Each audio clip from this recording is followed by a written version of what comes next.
Hello viewers, today's topic is American healthcare again, and particularly something that brings quality way down for the US. As you may know from other videos, I am someone who has lived in both Canada and the US. I am a dual citizen, and I've experienced both systems with my own issues, but also witnessing family and close friends in both countries deal with various medical ailments. Today's video is not a comparison though. It is just an observation of what I found most problematic about American healthcare. So, what is the worst thing about American healthcare? In a single word, fragmentation.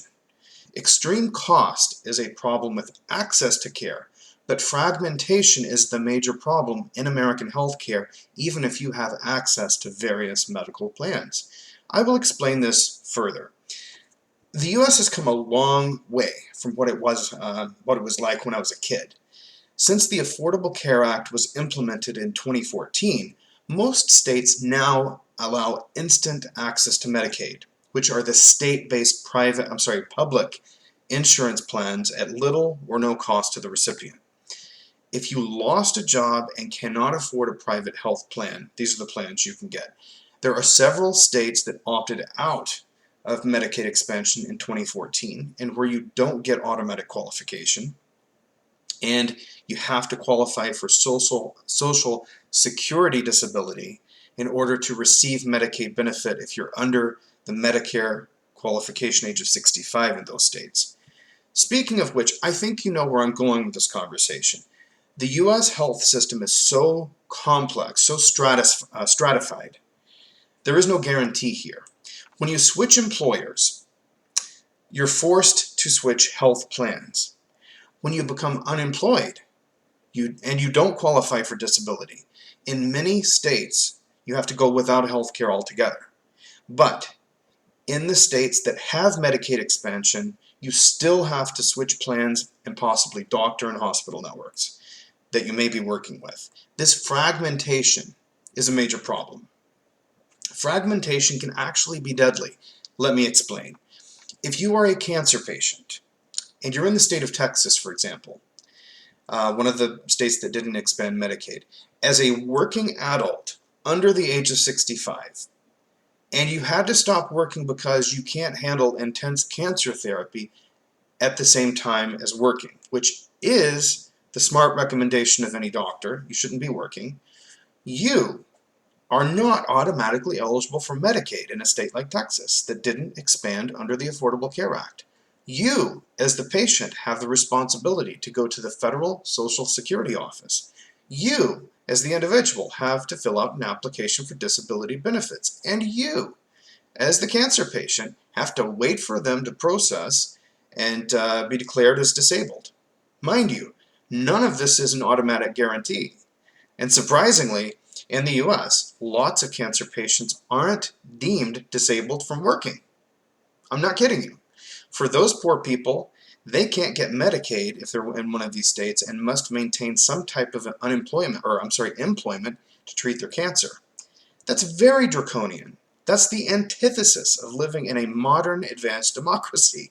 But that's an entirely different discussion. For those that do successfully navigate the US Social Security system, you then qualify for your state-based Medicaid program, even in a state like Texas or Tennessee, which are states that didn't expand Medicaid to all unemployed automatically. Now, this is great if you qualify, but there's something you should recognize here. Even for the lucky patient, or lucky I should say, patient that receives Medicaid under disability and now has access to doctors and hospitals for treatment, this example of a theoretical Texas cancer patient gets more complicated. This patient might have started with a medical team at a private cancer clinic and hospital that was accepted by his or her employer-based insurance whenever they were still working. It might have been 6 or 8 weeks that have passed to get through the Social Security disability system, to get that approval, and then several more weeks to get on the, for example, in this example, the Texas Medicaid application system and get approved. My friends, this is fragmentation.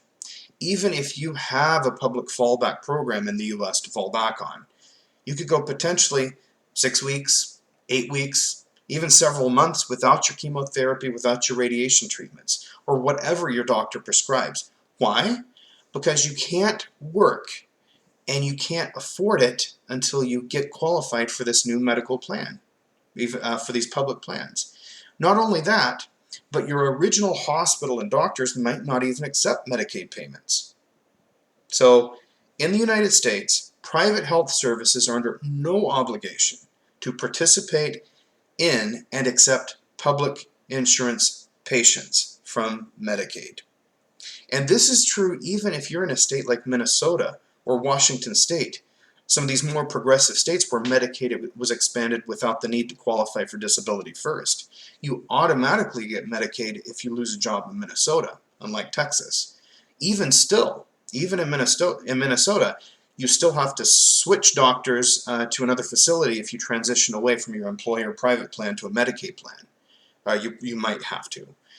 So you start with a treatment plan in a hospital system, but that system doesn't accept Medicaid, so you have to transition over to another system. Basically, you can't seek treatment due to cost and access for several weeks, and then you get on this state Medicaid plan, you have to switch your doctor and your hospital system to receive treatment. It might take weeks again to formalize a new cancer treatment plan with this new set of doctors. My friends, this is very deadly.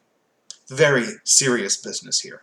And this is a real waiting nightmare many Americans have to endure if they don't have immense personal financial resources. This is called fragmentation. This fragmented care is what kills Americans. This is why Americans have a higher mortality rate. It's why the American healthcare system is less productive.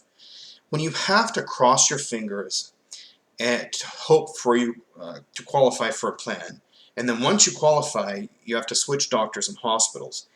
And once you switch, you have to formalize a new treatment plan with your new doctors. All of this requires waiting. All of this produces delays. And this is if you're lucky enough to qualify, because tens of millions of Americans still live in states like Texas without guaranteed access to Medicaid in your unemployment phase. So my friends, the story of fragmentation is the story of the failure of the healthcare system in America.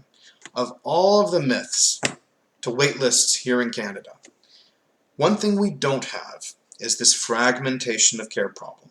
The poorest Ontarian has a right to seek medical care in any hospital, without regards.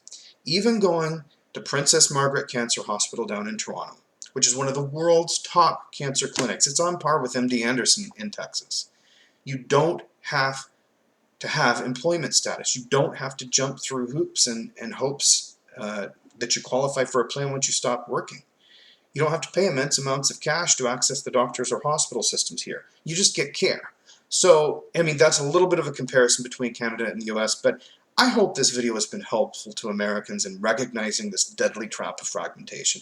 Fragmentation is partially why the Americans with cystic fibrosis, American patients, I should say, they die on an average of 10 years earlier than their Canadian counterparts.